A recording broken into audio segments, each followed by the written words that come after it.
वाराणसी के भेलूपुर थाना क्षेत्र के बिरदुपुर इलाके में शनिवार को हौसला बुलंद बदमाशों ने कृषि वैज्ञानिक के घर के बाहर देशी बम फोड़ा और फरार हो गए। इस घटना का सारा वाकया सीसीटीवी में रिकॉर्ड हो गया है। इस संबंध में भारतीय सब्जी अनुसंधान अदलपुरा के कृषि वैज्ञानिक डॉक्टर इंद्रदेव प्रसाद ने बताया कि इलाके के कुछ दबंगों से लगभग 1 साल पहले मामूली विवाद हुआ था, जिसके बाद दबंगों के द्वारा मारपीट भी की गई थी। आशंका है कि उन्हीं लोगों के द्वारा घटना को अंजाम दिया गया है।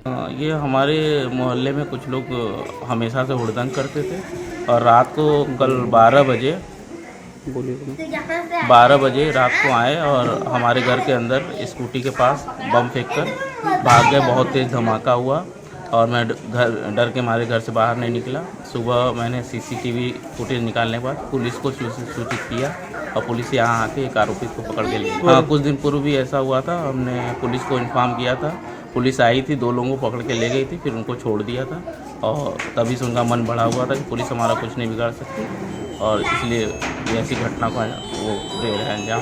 हमारा परिवार बहुत दिनों से दहशत में है और मैं बहुत ही जल्दी अपना मकान यहाँ से छोड़ के कहीं और शिफ्ट होने का प्लान कर रहा हूँ। मौके पर पहुंची पुलिस ने घटना की जांच के बाद तहरीर देने की बात कही है। फिलहाल पुलिस सीसीटीवी फुटेज के आधार पर अपराधियों की तलाश कर रही है। ये घटना कल रात में 12 बजे किसी अज्ञात व्यक्ति ने यहीं पर बम फेंका था और वहीं बगल में स्कूटी खड़ी थी।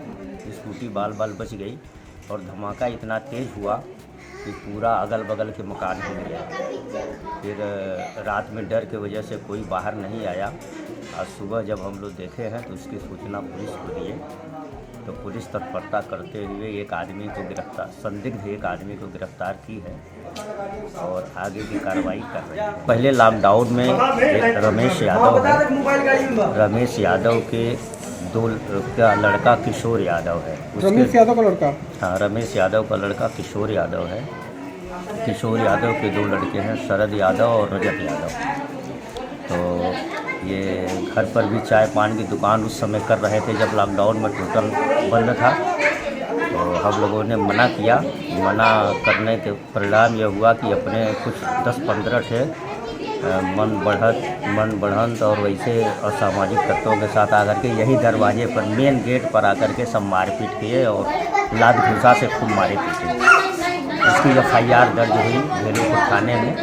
कोई धारा लगी है लेकिन हल्की धारा लगी, लॉकडाउन वगैरह का धारा नहीं लगा। परिणाम यह हुआ कि वो सब छूट गए और इसके बाद फिर वही कुछ न कुछ करते रहते हैं। गाली गलौज तो अक्सर देते रहते हैं, लेकिन इस समय तो उन्होंने बम भी फेंक दिया मकान पर। हम लोगों ने FIR दहशत में, पूरा परिवार इसमें दहशत में है कि आज तो स्कूटी का वो लक्ष्य बनाया, पता नहीं मकान को लक्ष्य बनाया या क्या किया। अब आगे हो सकता है हम लोगों को ही लक्ष्य बना के जान ले लें। पेश है न्यूज बकेट हिंदी मासिक पत्रिका। पढ़ें इस महीने की पूरी खबर विस्तार से हमारे न्यूज बकेट की मैगजीन में। हमारी मैगजीन को मुफ्त में पढ़ने के लिए अभी लॉगिन करें www.newsbucket.in पर। इसके अलावा रोज की ताज़ा खबरों के लिए हमारे YouTube चैनल को तुरंत सब्सक्राइब करें।